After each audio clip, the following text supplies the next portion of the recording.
HCS Dallas at DreamHack is the second stop in the 2023 Halo Championship Series season. The competition was looking as tight as ever heading in, with OpTic Gaming being the reigning 3-time champions, SSG taking the first seed and looking to get bound his first championship, and of course we have FaZe still looking for their first event win after dropping Lethal for Renegade.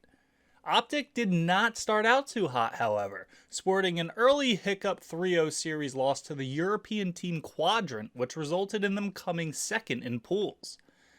After finding themselves in losers bracket, OpTic Gaming was presented with an opportunity for revenge, matching Quadrant in the elimination bracket quarterfinals. After Quadrant forced a Game 5, we're jumping into a game of Street Slayer where OpTic could find themselves out of the tournament placing top 6. On land, do or die, OpTic going up against Quadrant. In the wise words of Shurs, what did you say? Shields up, weapons hot. Formal, making the push right away towards thrust and grenades all across the map from both these sides. Just pelting players left and right. Heat wave in the hands of SLG, gonna be negated.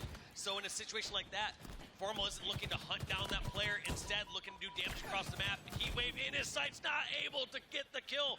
It is a 2v2 right now. 2 kills apiece. Legend trying to stay alive desperately over at the back of Yellow Base. Although Formal able to do damage onto multiple players, he wasn't able to stay alive on the P side. Quadrant clear it out, but Trippy gets away with camouflage and just kind of picking and waiting. Look for the backstack, goes for the 2-shot melee instead. Eventually finds a kill, but down to 1 shot. No follow through, no cleanup. Trippy stays alive with the most important equipment in the game. Yeah, has that camo. It's going to be around soon, so Trippy's going to make his last potential push with this, get as much information and try to do some damage. Knows where some players at, going to clear that player up, trade out of melee, and I would say that's an effective camo. However, the kill lead not in OpTic's favor. It's just a tie game despite having that power up. Quadrant wanted to keep things close for as long as possible. You know, they stay patient and keep it close, then they make their move. Quadrant might be just as good as OpTic at picking and choosing their battles. As on board now with Sika, we see SLG forward player onto the fridge side. Sika wants to get up there with them. They can get a double push, they can make something happen, but SLG goes down. Sika gets left alone. He finds the exit route. Quadrant gonna reset. I like this rotation from Sika. Tries to get all the way opposite side of the map. Somehow APG able to find him behind enemy lines in that situation. And just like that, all the superior position from OpTic, they're able to pick off a few members down low and set up for this next camo, which is coming up in 2 seconds. Trippy got the first one. Can he get camo number 2? 2 in a row for OpTic. This is a much different pace than we saw in Argyle, and now we're starting to see a little bit of a scoreline differential. 13-9 lead, OpTic take control, and now they're taking a hold of the resources as well. Trippy making that sidekick look like a main character. Utility side is cleared out, car side control clear in the hands of OpTic. OpTic there trying to set up these pushes with his camo. So I want to go to an OpTic listen-in to hear how they're going to push with Trippy and this camo against this Quadrant roster.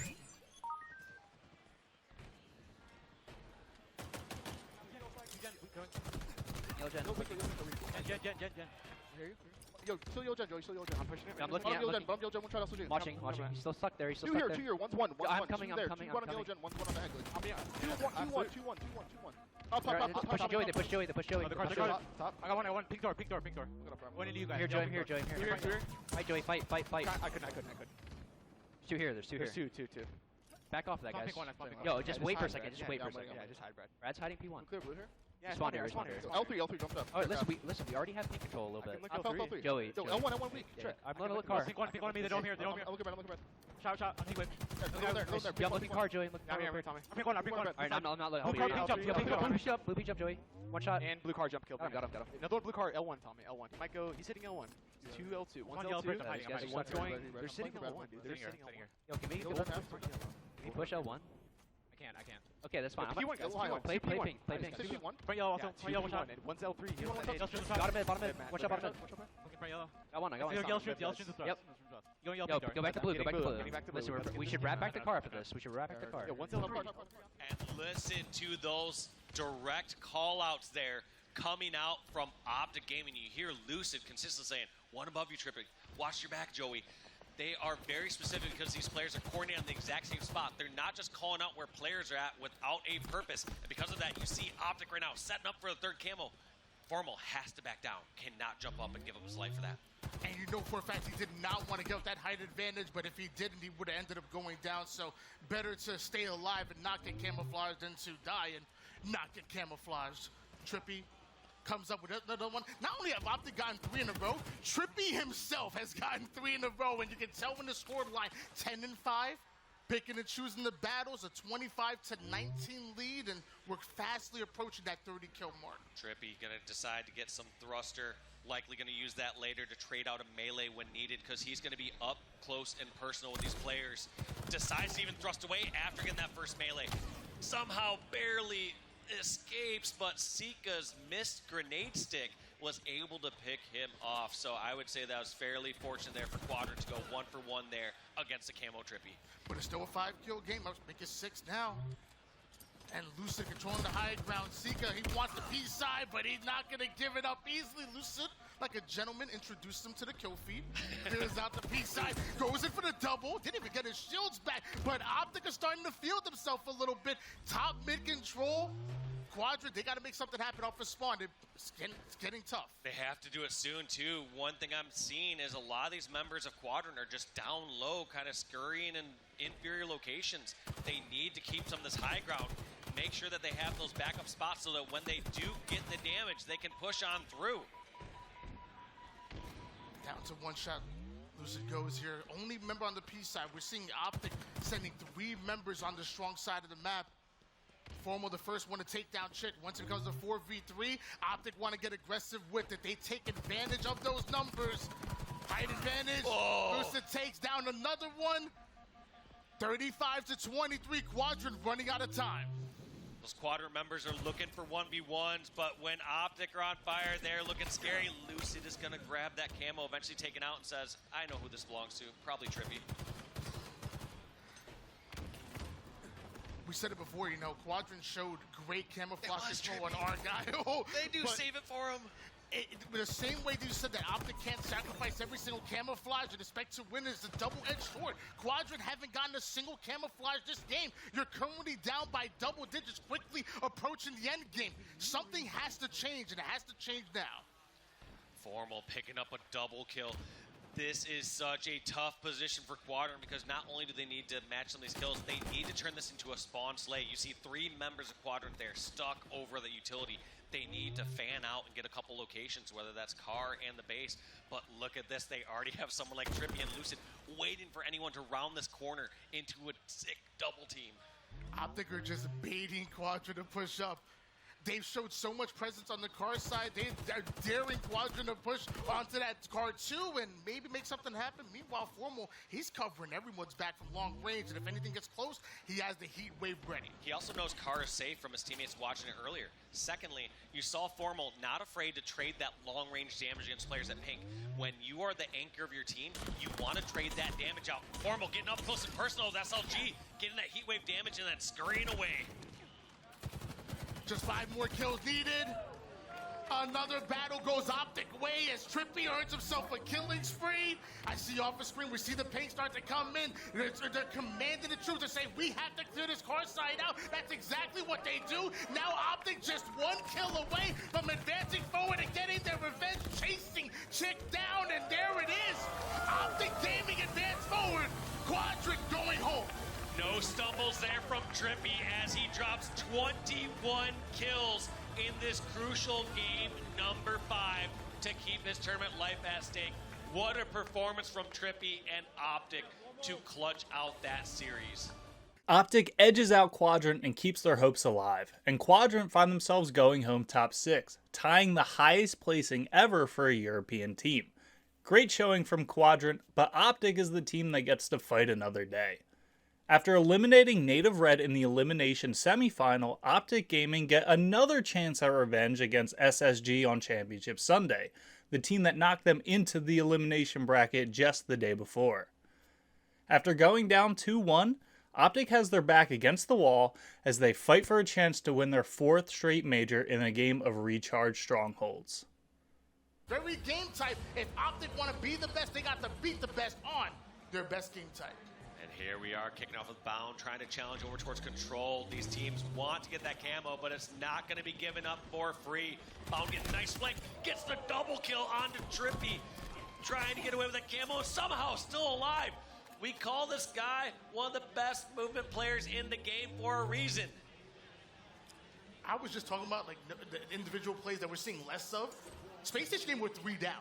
Bound had to make a play to get that double kill. He had to make a play to take that camouflage or burn it, and that's exactly what he does. Turns it into a perfect kill. Spacestation Gaming seem comfortable in these individual fights. People also might wonder, why doesn't someone like Bound go for a back smack there on Lucid? He has camo, he's behind him. These players' awareness is off the chart. You're not going to be able to close that gap, challenge that hill, have anything like that go by without Lucid checking his corners. So when you have a kill secured like that, Bound's going to just take that first shot, get the kill, and then back away and get his shields. Trippy not able to stay alive onto the tower side, and OpTic had the numbers, and you know they like their 2-man push. They love their 3-man push. The moment a player goes down, it tends to be a nuisance, but they battle right back. Bound having to reset all the way towards the A side. He's by himself, though. Great idea there by Bound, getting control of B, and then immediately recognizing that elevator is such a strong position on the map that you need to get it under control. Just like that, also rotates on out, gets some more control over at control, laying down shots, and that's going to be a wipe there for OpTic Gaming. Trippy, the only one alive that just spawned. Does Space Station go for the trip cap? Answer is no. They're going to sit back and hold this up for a little bit. Bound with the 5-1 start so far. Forget the assist. My man is slaying, and I'm loving every bit of it. Down to 1 shot he goes. Backs down just a bit. He has a teammate over toward the glass side. Stellar ends up going down, so now it's a hole within the defense that OpTic are able to exploit. Not only taking control of gold side, you see them on the A side as well. Space Station Gaming just lost all that control they worked so hard to get. Yeah, it felt like so many members of Space Station were just watching lower angles. It felt like they were baiting that camo, trying to punish somebody running for that camo. So even though they were able to punish Lucid for the first touch on that camo, ultimately, they lost full control of the map, and because of that, OpTic now kind of broke out of their C spawns. 71-9 start coming out of Space Station Gaming. I said it before, this is their best game type, and it has been for a while, and you're seeing why.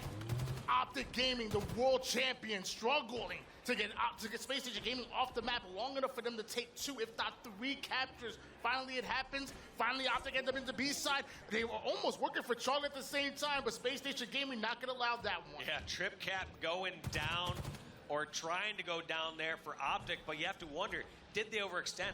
There's now 2 members down here for OpTic. Formal realizing that he can't stay up high in a strong position like that and lay down shots. He's just going to get hunted down, and here comes a charge from Space Station. Trading out kills 2 apiece. This elevator position is going to be so crucial. Lucid versus Penguin. Who's going to take this duel? Penguin chasing down Lucid. Lucid lets it go to the low ground, giving up his height advantage. Both players weak, and Lucid using that environment turns it into a double kill and then a triple kill. The man's 1 shot. He ain't acting like it. We might be at DreamHack, but he is Lucid and he is in control. He is doing everything his team needs. He was the last member alive there over at Elevator, securing that kill against Penguin, turned into a triple kill, and keeping this AB setup here for OpTic. And he's not done just yet, Tony. From triple kill to trip cap to a shock rifle, Lucid taking matters into his own hands, putting 13-5 on the board and a couple more body shots. If Space Station Gaming want to gain any ground whatsoever, they got to take out Tommy.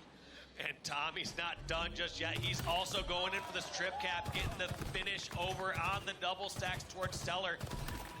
Look at that, just hitting absolutely every shot, and he's not even going to overcommit towards C just yet. He's going to wait for Shields to come back and continue this pressure on. Lucid needs to be shut down if you're on the Space Station side.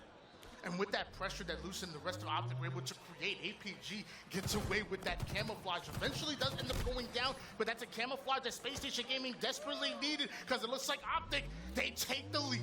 One stat I want to point out real quick, Tony. OpTic Gaming members, Trippy, APG, and Formal combined have 19 kills. Lucid has 17 kills. He is just a slaying machine on here, on recharge right now. But even with that heroic effort, OpTic right now only up by 10 points. That's kind of a scary position. Yes, it's great to see your superstar going off, but when your superstar is having an incredible game like that, you want to see the lead extended much further than 10 points. Well, hopefully they can turn it into more. Spacestation Gaming had an amazing start, and now they're starting to gain their footing once again. We're seeing a little bit of a recovery now coming from Spacestation. The double cap comes in. They know that Charlie is being infiltrated, goes in for the challenge, but Formal, he simply wins those. Formal just trying to hold back towards the C setup, kind of pinned his back corner, eventually cleared out. It's interesting that so many players here are pushing in and trying to contest C when I feel like AB is the primary setup. I actually want to go to a Spacestation Gaming listening to hear how they're setting up this next stronghold. Look at L2 as well. Knowledge. Long glass. Let's see weak. Knowledge weak. One shot, get him. Oh, Bottom he's right, we can help. Nice. Shot. We'll kill him. They're gonna Turbine, push turbine, two turbine. Grapple. And turbine. Grappling on you guys. Another one weak. Half wall, both half wall. Both are half wall. Both weak. Nice. Absolute, Watch out, Kevin, watch absolute. On the stairs. You have C-plat, I have camo. Get living. Go Fight B, C, I'm fight C. going B. Fight I'm C. getting B. Shot C. Dead. Nice. Long hard A. Yeah. Can B on me. Okay.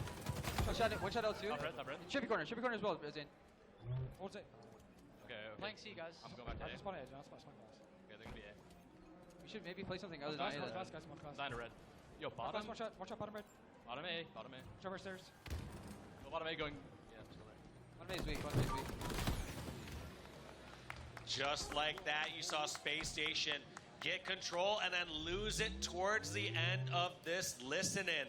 One thing that really stuck out to me during that listen-in is how much they prioritize someone weak, especially when they're hill.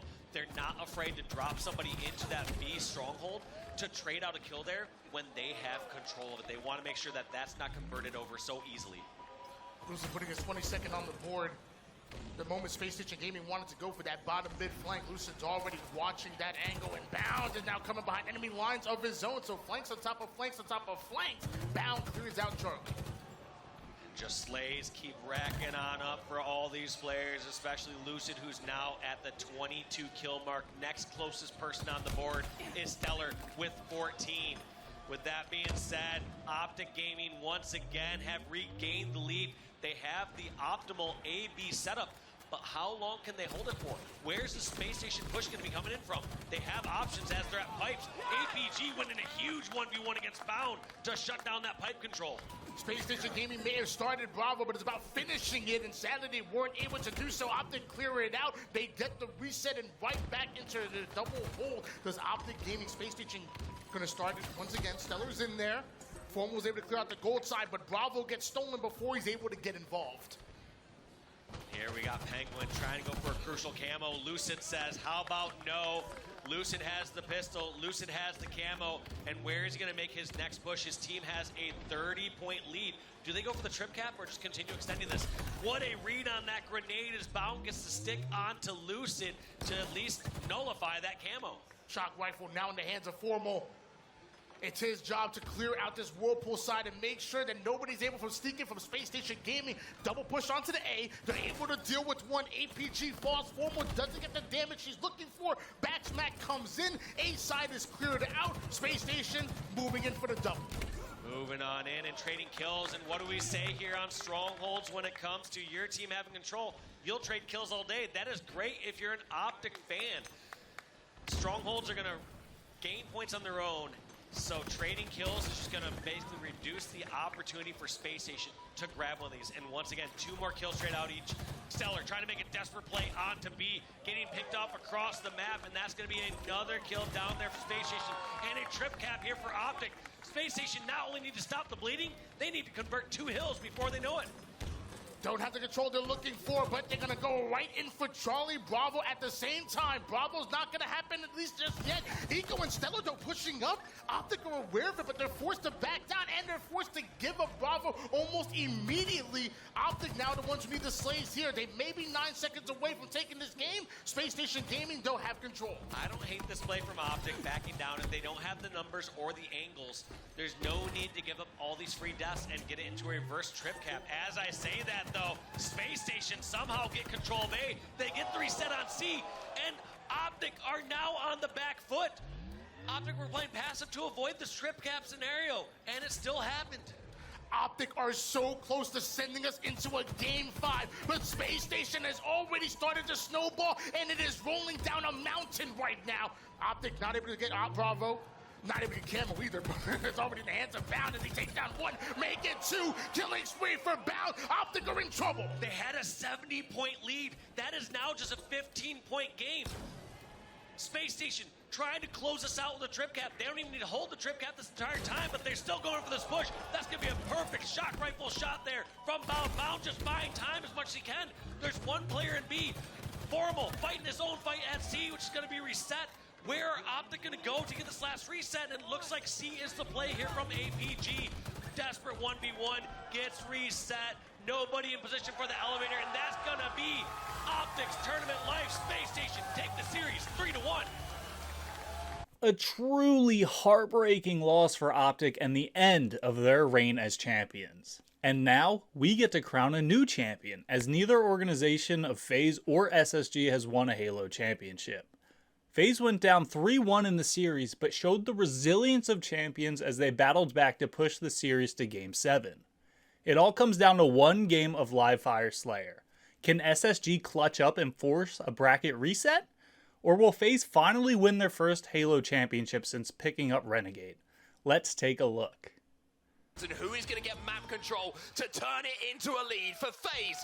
This could be championship match for SSG. They want to go again. Crowd here excited at DreamHack Dallas, and so much riding on this matchup between these teams. Only one game to decide the series. Bound gets the first kill. Bound gets the sniper rifle. Much, much better from Space Station. It's only one kill, but FaZe haven't got control. Now Renegade's going to get spotted out, has to back away. But only for a second, as the trade will come in. One thing you might have heard all over the weekend in terms of these listeners is we take a look at the overshield popping up. Snakebite sitting right on it. Great shot against Bound, pinning him back. The flank comes around as well. Penguin's got to win this one. Snakebite somehow stays alive and gets two, and that might be an overshield now going into the hands of FaZe. Ooh, Cellar hits the body shot as well, but Cellar cannot convert. It's perfect timing, perfect push coordination from FaZe as well. Now they lead 4-3. 4-3, but they have the ability now to push. Royal 2 is on the tower. Penguin, he's in the death screen as Snakebite flies forward with that overshield, looking to take advantage and get the snipe out of the hands of SSG as well. The overshield push from FaZe was effective. They have a lead, and they have the weapons. Man, Cellar stayed alive. You might have noticed it off screen. So long back tower. Eventually, he ekes out a few extra kills, but still, as you mentioned, that will be now a 3-kill lead off of our opening for FaZe. And once again, as I said, this map is going to allow these teams to slow things down just a bit, just because of how much pressure is on these teams. We'll slow down at 8-5. Trades come in and around green. Snakebite drops down to keep the pressure on, though. It's going to be another kill going into the hands of FaZe, who are now up 9-5, almost doubling the amount of kills that SSG have on the board for now. Game slowing down because the overshield is going to be coming up in around 20 seconds. Controlling this side of the map so vital to have the advantage here. Not only do you have the potential of the shroud screen being available to you, but you have the height over at the tower. Like I said, this map is going to play as tactical as it comes. As shroud screen in the hands of Snakebite, by the way. Here comes Bound, though, just flying into C box. That's going to provide some equal pressure from the other side to get some good angles for SSG. Here goes the shroud. Shroud goes down. Overshield gets grabbed. Even though 2 kills do go over to Space Station, it's the second in a row now for FaZe. If that nade hit, I swear, a fraction of a second earlier, Snakebite dies. Killing spree, though, for him on screen. Somehow, he sneaks away and still has 50% overshield left as well. There it goes, though. Snakebite's 5-0 in this Game 7. He has been, in my personal opinion, the standout player for FaZe so far in this tournament. So many Game 5, so many big moments where he has produced the goods that makes him one of the best players in Halo's history. 11-8 the score, though. Even though Snakebite has started this game well, there's a little bit of resilience being shown here by SSG. Heavy nest C pressure here for FaZe. We'll have to see if Space Station tries to take advantage of that. Instead, they try to go low. Those kills will be traded out. So far, though, 2v2 on the map. Snakebite making a low push here. Yeah, having to stay alive as well. Doesn't really have too many shots in that heat wave to play with as well. And for the fact that SSG have let 2 overshields sneak away, well, kept this game pretty close, but I tell you what, Snakebite at the moment, he's 6-0. Sniper rifle coming up as well. The kills being timed perfectly again for FaZe to grab one of the power-ups. Like you said, Space Station Gaming keeping it close really just until moments ago. Now a 6-kill lead is a pretty heavy one here. And FaZe going to look to just play very, very disciplined Halo. They also have sniper control up on the top of the tower. And what a better time. It's a perfect opportunity for a listen in here with the FaZe clan up by 6. Wait, pillars. Pillars, go me. And there's one shot. Nice. Yeah, he's Obi in 30, guys. Obi in 30. Pillars, You wave on Reed, Chris. Wait, Brad, Top tower, Brad. He's chasing Brad. Oh, shot down, let's go. Go, actually, no, they have 4 bullets. They have 4 bullets, I think. Alright, Obi in 20, guys. Yeah! Another one. Come on. Dead. Obi, everyone come in. Done. Oh, on Obi, careful. Obi in 10. I can flank. One shot cuts. One shot on Obi. Yeah, we're all split here, careful. No, I can get Obi in 5, guys. Obi in 5. Nice, Matthew. Behind us. One in us. Two Obi up now. You guys should go fight the Obi together. You guys need to go. Smaller one, Brad. If you finesse that too. I got so much damage. Smaller, two. I got it. Nice, John. Back up if you can. Yeah, I'm backing up. Chris, how long for you? It's not for a bit. Draft on around. Ew, listen, can we re-hit cuts? Yeah, I'm ready. Let's go. Shoulder heat wave in like 5 seconds. John, I'm sliding out. Ah, you're so... 3 kill advantage, 3 overshields in a row now for FaZe. And you have to say Spacestation felt like, from our point of view, that they were in the position to grab that. Took the words out of my mouth. It felt like the angles that they had gave them an opportunity to at least challenge that sniper at tower to try to go for that overshield. Instead, Renegade ekes out with it, but just like that, it's still a 4-kill game at 21-17. Timing on the heat wave as well. You just saw they've picked that up as well. So the difference between the two teams still 4, which is very manageable for SSG. But they cannot afford to keep letting these power-ups. That's the difference through their fingers, because otherwise the lead is going to be so difficult to pull back. Renegade in this game, 6-6.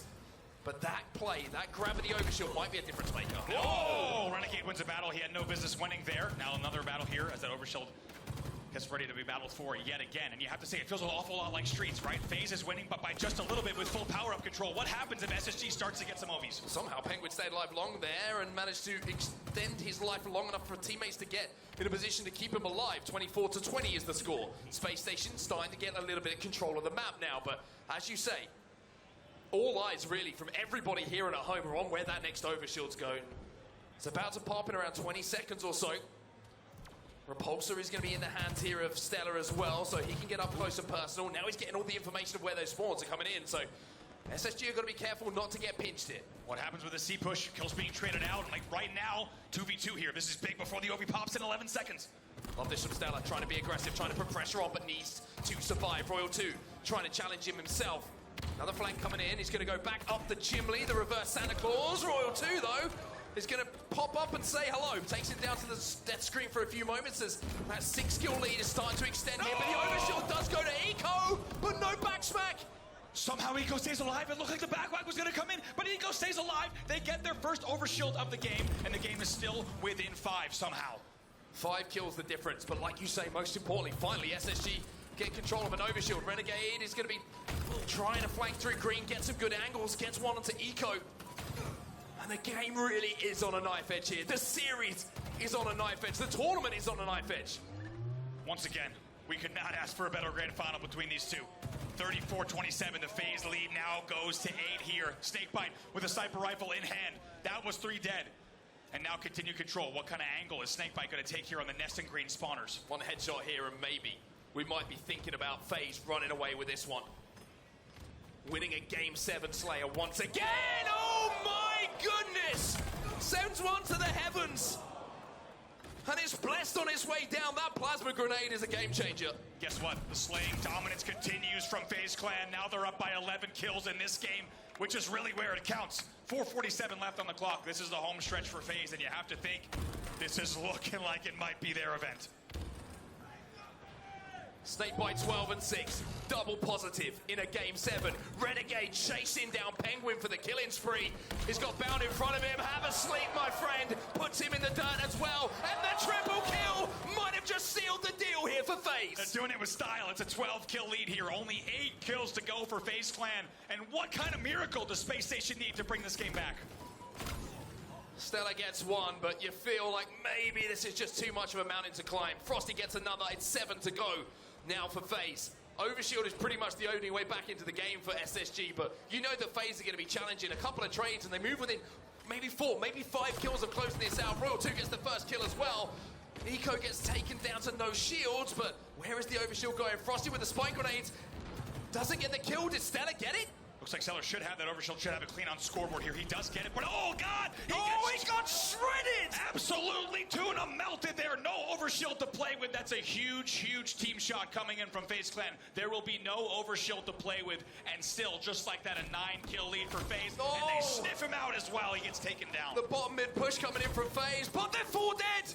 And even though they only need 4 kills, all of them are in the black screen right now. It's 11 to go here for SSG. There is a chance. How does FaZe play this here? Now it's a 6-kill game. First pick for Penguin as well. Not so fast.